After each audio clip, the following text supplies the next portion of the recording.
Alright, so let's talk about special characters. Special characters are basically invisible keyboard strokes that you perform while you're typing. So for example, when you press a letter key on your keyboard, you see the visual representation of that on your screen. But when you hit the space bar or say the tab button, you don't get an on-screen character that represent it.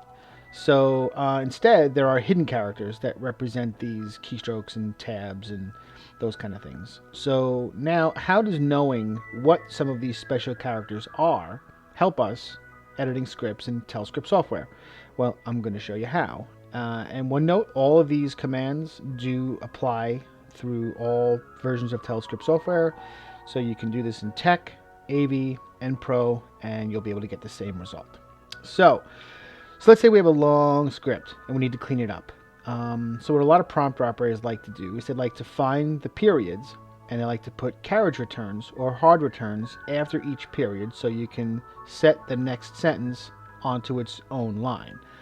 So what we need to do is we go to Edit, go to Replace, and what you now get is a Find Replace text window.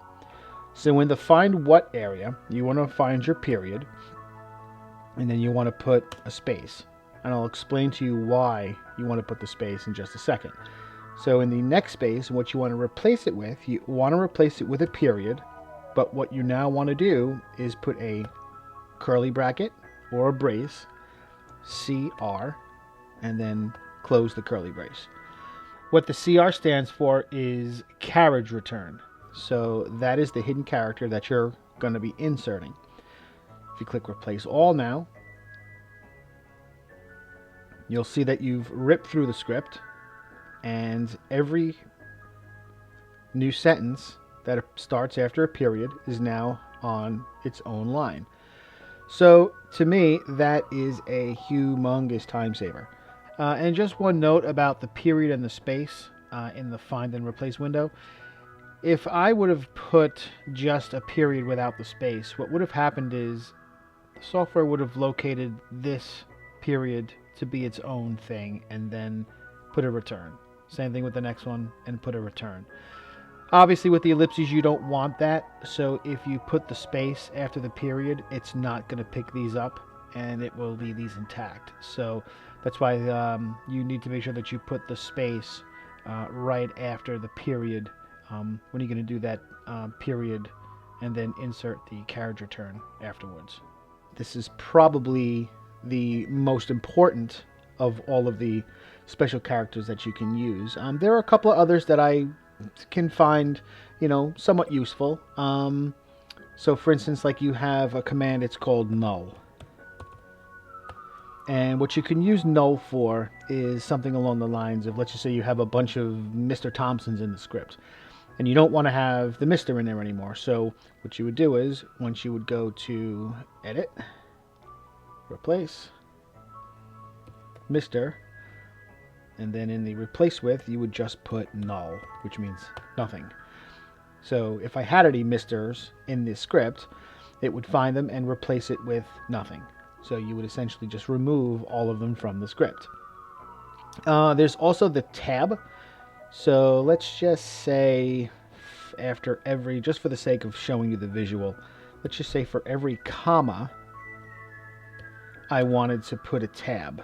So a tab is when you shift your cursor to the next tab section in a line, which I think is 4 spaces. I'm not 100% sure, but it's at least a handful of spaces for sure. So I'll put tab. Let's say I want to put 3 tabs. Tab, tab. And we will replace all. So now if you go back, now you can see that anywhere there's a comma, you are seeing 3 tab spaces being put in. Now, why you'd want to do this, I don't know. But this is just to show you what you can do with that tab command.